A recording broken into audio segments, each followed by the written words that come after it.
नमस्ते, जय हिंद, जय भारत। तो आज का वीडियो बहुत ही महत्वपूर्ण उन सभी अभ्यर्थियों के लिए जो कि 12वीं पास है और 12वीं के बाद डायरेक्टली जो है शिक्षक बनने का सपना देख रहे हैं भारत में। तो प्यारे बच्चों, आज का वीडियो होने वाला है आपके लिए। आज के वीडियो में मैं आपको बताने वाली हूँ 4 वर्षीय बीएड के बारे में। तो प्यारे बच्चों, जैसा कि आप लोगों को पता है, सबसे पहले तो ये जो 4 वर्षीय बीएड प्रोग्राम है, ये न्यू एजुकेशन पॉलिसी 2020 के तहत आया।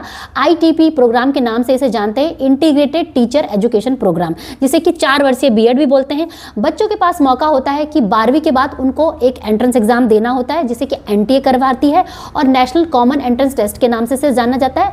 और अगर आपने इस एंट्रेंस एग्जाम में बैठना है, इस एग्जाम को देना है, तो आपके पास 12वीं में 50% अंक, ये बात कर रही हूं मैं जनरल कैटेगरी की, 50% अंक 50% आपको लेके आने, और उसके बाद आप इस एंट्रेंस एग्जाम को दीजिए। और भारत के जितने भी प्रतिष्ठित संस्थान होते हैं और जो कुछ स्टेट यूनिवर्सिटी होती है, वो इस 4 वर्षीय बीएड प्रोग्राम को करवाती है। तो सबसे अच्छी फायदा इसमें ये होता है बच्चों कि 12वीं के बाद आपको बहुत ज़्यादा कंफ्यूज नहीं होना है। अगर आप पहले से अपने माइंड में क्लियर है कि आपको शिक्षक ही बनना है, तो आप डायरेक्टली इस एग्जाम को देख के 4 वर्षीय बीएड प्रोग्राम में ले सकते हैं। क्यों? क्योंकि ये आपको मौका देता है एक साथ 2 डिग्री प्रोग्राम करने का, जैसे कि आप BA plus BEd, BSc plus BEd और BCom प्लस बीएड कर सकते हैं। न्यू एजुकेशन पॉलिसी का मॉडल आपको पता ही है कि ये 4 भागों में डिवाइड है। इसमें आपको प्रिपरेटरी क्लास होती है, मिडिल क्लास होता है, सेकेंडरी स्कूल होता है, हायर सेकेंडरी। तो इसमें आपको बेसिकली आपको ट्रेन कर दिया जाता है कि आप प्राइमरी स्कूल से लेकर और अप टू जो सेकेंडरी स्कूल होता है, उस बच्चों को आप पढ़ा सकें। और इस एग्ज़ाम को देने के लिए आपको NTA का जो फॉर्मल नोटिफिकेशन होगा, उसका वेट करना पड़ेगा। फिलहाल के लिए हम जो 2024 में जो नोटिफिकेशन आया था, उसे समझेंगे। अप्रैल में आपके ये फॉर्म आएंगे। और चाहे आप दिल्ली यूनिवर्सिटी को टारगेट कर रहे हैं, या उत्तराखंड की हेमवती नंदन बहुगुणा गढ़वाल यूनिवर्सिटी, कुमाऊं यूनिवर्सिटी, या पंजाब की यूनिवर्सिटी, या जम्मू कश्मीर की सेंट्रल यूनिवर्सिटी, कुल मिला के 64 जो है यूनिवर्सिटी इसमें पार्टिसिपेट करेंगे। Central university, state university, IIT institute, regional institute of technology और NIT जैसे इंस्टीट्यूट इसमें पार्टिसिपेट करेंगे। तो चलिए आगे जानते हैं जो ऑफिशियल डॉक्यूमेंट है PDF, और उससे समझते हैं इसे विस्तार से। ठीक है, तो प्यारे बच्चों देखिए, सबसे पहले ये सामने आप PDF देखेंगे, और ये PDF जो है नेशनल टेस्टिंग एजेंसी जो कि इस एग्जाम को करवाती है, ठीक है, जिसे कि हम NTA के नाम से भी जानते हैं, उसने जारी किया है। और ये 2024 पिछले साल अप्रैल में जारी किया गया था। और यही जो इस बार नोटिस है, जो इन्फॉर्मेशन बुलेटिन है, इसी बार भी कुछ इसी प्रकार का होने वाला है। इसमें कोई बहुत बड़ा बदलाव नहीं होगा। तो हम इसी को रेफर करेंगे और समझेंगे एग्जाम पैटर्न और सारी चीज़ें। यहाँ पे मैं आपको बताना चाहूँगी कि आपको पता ही है कि ये जो एग्ज़ाम होता है NCT के द्वारा होता है, यानी कि नेशनल कॉमन एंट्रेंस टेस्ट इसे बोलते हैं। ठीक है, तो ये इसमें CUT का कोई रोल नहीं है, ये CUT नहीं है इसमें, ना ही CUT UG PG। इसके लिए ये जो 4 वर्षीय बीएड का अगर आप कोर्स करना चाहते हैं, इसके लिए कंडक्टिंग बॉडी है आपकी NCT 4 वर्षीय ITP प्रोग्राम के नाम से चलता है, 4 इयर्स इंटीग्रेटेड प्रोग्राम, जिसमें आपको एक साथ BA plus BEd, BCom plus BEd और BSc प्लस बीएड करने के लिए मिलता है ना। तो ये PDF है, और यही आपको पूरा जो है एग्जाम पैटर्न, कौन कौन सी यूनिवर्सिटी है, किस तरीके से आपने सब्जेक्ट सेलेक्ट करने हैं अपने फॉर्म को भरते समय, समझाएगा। देखिए, सबसे पहले आप एग्जाम पैटर्न को देख लीजिए बच्चों। एग्जाम पैटर्न ये आपके सामने है।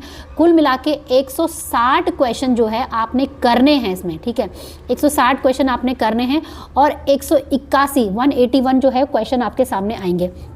किस सेक्शन से कितने क्वेश्चंस आएंगे सामने आप देख सकते हैं। लैंग्वेज 1 आपके पास होगा, लैंग्वेज 2 होगा। अब बच्चे पूछते हैं कि मैम लैंग्वेज 1 और लैंग्वेज 2 कैसे सेलेक्ट करना है ना। मैं तो असम से हूँ, मैं तो आंध्र प्रदेश से हूँ, तो वो भी मैं आपको बताऊँगी। आप इसको ध्यान से पूरा इसको डिटेल में वीडियो को समझिए।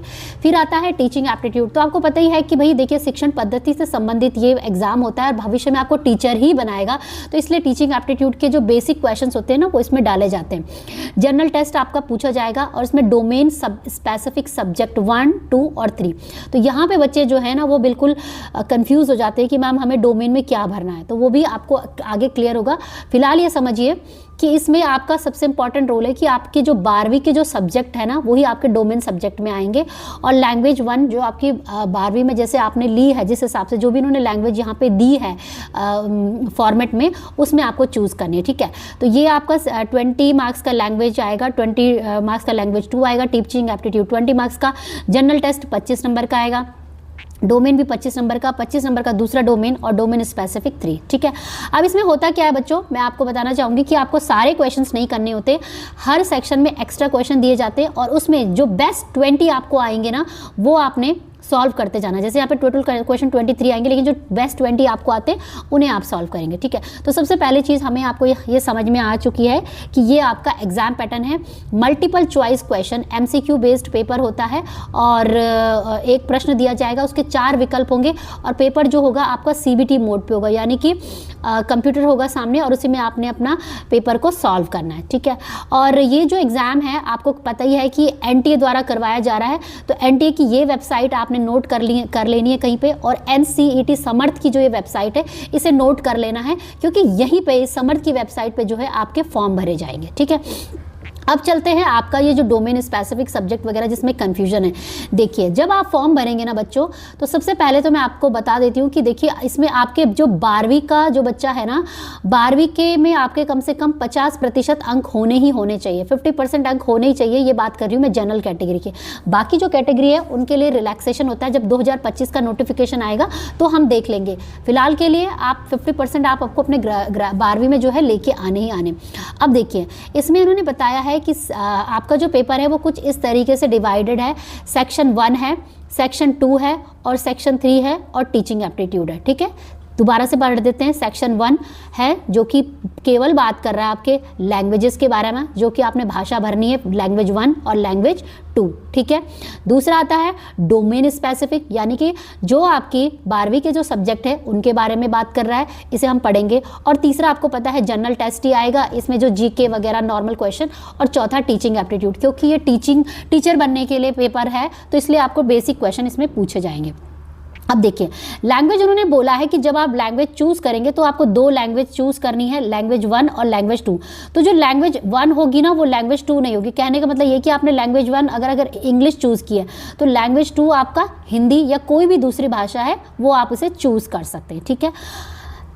अब आता है दूसरा डोमेन स्पेसिफिक। देखिए, डोमेन स्पेसिफिक में उन्होंने बोला है 3 domain specific subject are to be chosen. जो भी आपके 12वीं में 3 डोमेन स्पेसिफिक सब्जेक्ट थे ना, वही आप चूज करेंगे। अब जैसे मान लीजिए कि कुछ बच्चों का फिजिक्स, केमिस्ट्री, बायोलॉजी था, है ना, तो फिजिक्स, केमिस्ट्री, बायोलॉजी था उनका, तो वो अपना जो सब्जेक्ट चूज करेंगे वो फिजिक्स, केमिस्ट्री, बायोलॉजी ही चूज कर सकते हैं। कुछ स्कूल में ऐसा होता है कि मैथ्स भी दिया जाता है, लेकिन आपने ये ध्यान रखना है कि आप अपना जो ये BSc प्लस B.Ed जो है वो किस में कर रहे हैं। आप आगे चल के मैथ्स के टीचर बनना चाहते हैं या आप बायोलॉजी के टीचर बनना चाहते हैं, तो उस हिसाब से आपने अपने सब्जेक्ट भरने हैं। जैसे मान लीजिए अगर कोई ग्रेजुएशन में किसी का आर्ट साइंस है, तो आर्ट्स के बच्चों को जैसे आपका हिस्ट्री, ज्योग्राफी, पॉलिटिकल साइंस, इस तरीके से सब्जेक्ट होंगे। तो अगर आपने इनमें से किसी का टीचर बनना है तो आप इन सब्जेक्ट को जरूर मेंशन करेंगे और वो सब्जेक्ट आपके 12वीं में भी होने चाहिए। उसी प्रकार से मान लीजिए लैंग्वेज है, लैंग्वेज में आपका होगा कि आपने 12वीं में इंग्लिश, हिंदी, ये सब सब्जेक्ट पढ़े होने चाहिए। अब मान लीजिए आप कहते हैं कि आपने 12वीं में तो इंग्लिश, हिंदी पढ़ी है और फिर आप बोल रहे हो कि मुझे इस कोर्स को करने के बाद पंजाबी का टीचर बना देंगे, तो वो नहीं हो पाएगा। तो कुल मिला के ये है कि जो आपके 12वीं में जो सब्जेक्ट होंगे ना, वही आपके इसको 3 जो डोमेन आप मेन सब्जेक्ट भरेंगे और जिसके आप आने वाले भविष्य में टीचर बनने के लिए आप सोचेंगे ना, क्योंकि आपका जो ग्रेजुएशन होगा वो उसी सब्जेक्ट में होगा। क्योंकि आपको पता है ना, इसमें BA प्लस B.Ed करवाते हैं, BSc प्लस B.Ed और BCom प्लस B.Ed करवाएंगे। तो आपके डोमेन स्पेसिफिक सब्जेक्ट आपने ध्यान से भरने हैं। दूसरा आता है जनरल टेस्ट। इसमें आपको जनरल टेस्ट पे क्लिक करना ही है और आपका टीचिंग एप्टीट्यूड। तो ये आपका जो है पूरा जो है इसका एग्जाम का जो है पैटर्न है और आपको समझना है। अब बात करते हैं कि भाई इसमें क्या क्या सिलेबस आएगा। तो देखिए, सिलेबस यहाँ पे इन्होंने दिया है, आप सामने देख सकते हैं। ऑब्जेक्टिव टाइप आपके क्वेश्चंस आएंगे, इसमें लिखा है इन्होंने। और मीडियम आपका जो होगा, भाषा जो होगा वो दो भाषा 13 लैंग्वेजेस में होगा, जो कि यहाँ पे दी गई, इनमें से आप चूज कर सकते हैं। लैंग्वेज जो है आपकी रीडिंग कॉम्प्रीहेंशन, लिटरेरी एप्टीट्यूड और वोकैबुलरी का क्वेश्चन आएंगे। और डोमेन सब्जेक्ट में आपके 12वीं के बाद, तो भाई 12वीं में जिस बच्चे ने अगर आर्ट्स पढ़ा है तो आर्ट्स से रिलेटेड क्वेश्चन आएंगे। और 12th का ही सिलेबस, बेसिक जो सिलेबस होता है, साइंस वगैरह कॉमन पेपर इसमें आता है, उसी के बेसिस पे आपका इसमें पूछा जाएगा, ठीक है। टीचिंग एप्टीट्यूड में आपसे ये सब पूछा जाएगा, topic related to arts, mathematics, performing arts, language. और जनरल टेस्ट ये current affairs, general mental ability, numerical ability, quantitative reasoning, ये आपका सिलेबस है, ठीक है। अब इसमें जो यूनिवर्सिटी पार्टिसिपेट कर रही है वो भी मैं आपको बता देती हूँ। देखिए, इसमें दिल्ली यूनिवर्सिटी भी इसमें पार्टिसिपेट कर रही है, Indira Gandhi institute of open university और school of education studies doctor Ambedkar. इसके अलावा अगर आप उत्तराखंड की बात करें तो उत्तराखंड में हेमवती नंदन बहुगुणा गढ़वाल यूनिवर्सिटी और कुमाऊं यूनिवर्सिटी के लिए आपको यही एग्जाम देना पड़ेगा, NCT नाम का। अगर आप सोबन सिंह जेना यूनिवर्सिटी या उत्तराखंड की श्रीदेव सुमन यूनिवर्सिटी कर रहे हैं तो उसके लिए आपको ये एग्जाम नहीं देना है, यूनिवर्सिटी अपने खुद के इंटरनल एग्जाम करवाती है, वो आप दे सकते हैं, ठीक है। और सबसे अच्छी बात यह है कि आपको पता ही है कि यहाँ पे इस एग्जाम को देने के बाद आप IIT से भी 4 वर्षीय B.Ed कर सकते हैं, NIT से भी, और RI regional institute of technology से भी 4 वर्ष का ये B.Ed कर सकते हैं। पंजाब में अगर आपने लेना है, उत्तराखंड है, जम्मू एंड कश्मीर की सेंट्रल यूनिवर्सिटी, जिस भी यूनिवर्सिटी में कुल मिला के 64 यूनिवर्सिटी जो है इसमें पूरा पार्टिसिपेट कर रही हैं। आप देख सकते हैं टोटल ये सारी यूनिवर्सिटी का लिस्ट है, और ये जो PDF है हमारे टेलीग्राम चैनल से भी आपको मिल जाएगा। हमारे टेलीग्राम चैनल का नाम भी टीचिंग और लर्निंग हब। तो टोटल कुल मिला के 64 यूनिवर्सिटी इस साल 2025 में भी जो है इस 4 वर्षीय B.Ed में पार्टिसिपेट करेंगे, ठीक है बच्चों। तो ये है आपका बेसिक अंडरस्टैंडिंग इस 4 वर्षीय B.Ed को लेके। बाकी अगर आपको कोई डाउट है कि भाई आपको 12वीं के बाद 4 वर्षीय B.Ed में जाना चाहिए या आपको ग्रेजुएशन करना चाहिए, तो उसके लिए आप प्रॉपर हमसे करियर काउंसलिंग ले सकते हैं, जिसकी करियर हेल्प के नाम से आप अपॉइंटमेंट बुक कर सकते हैं। 399 रुपीज़ चार्जेस होते हैं, और आपकी मेरी टीम जो है आपका अपॉइंटमेंट बुक कर देगी मेरे साथ, और मैं आपको अच्छे से गाइड कर दूंगी कि कौन सा जो कोर्स हो टीचर बनने के लिए आपके लिए बेहतरीन होगा। क्या ये 4 वर्षीय B.Ed होगा या 2 वर्षीय B.Ed होगा या 2 साल का जो DLED कोर्स होता है, उस सभी की जानकारी भी आपको मिल जाएगी, ठीक है। तो यही था बच्चों आपका कुल मिला के साथ कि 160 क्वेश्चन आपने सॉल्व करने हैं, 181 आपके पास क्वेश्चंस आएंगे। ये आपका एग्जाम पैटर्न है और MCQ बेस्ड क्वेश्चंस इसमें आते हैं, और इसे सॉल्व करने के लिए ये जो पेपर होता है 2 शिफ्टों में होता है, ठीक है। और इसमें आपको टाइमिंग जो होगा, जो सारी अपडेट होगी, वो हम जब लेटेस्ट आपके पास नोटिफिकेशन आएगा वो हम आपको बता देंगे, ठीक है। तो बस बच्चों यही था आज का वीडियो, और वीडियो देखने के लिए बहुत बहुत धन्यवाद। आई होप कि मैंने इस वीडियो में आपके जो इंपॉर्टेंट पॉइंट्स थे वो कवर कर दिए हैं।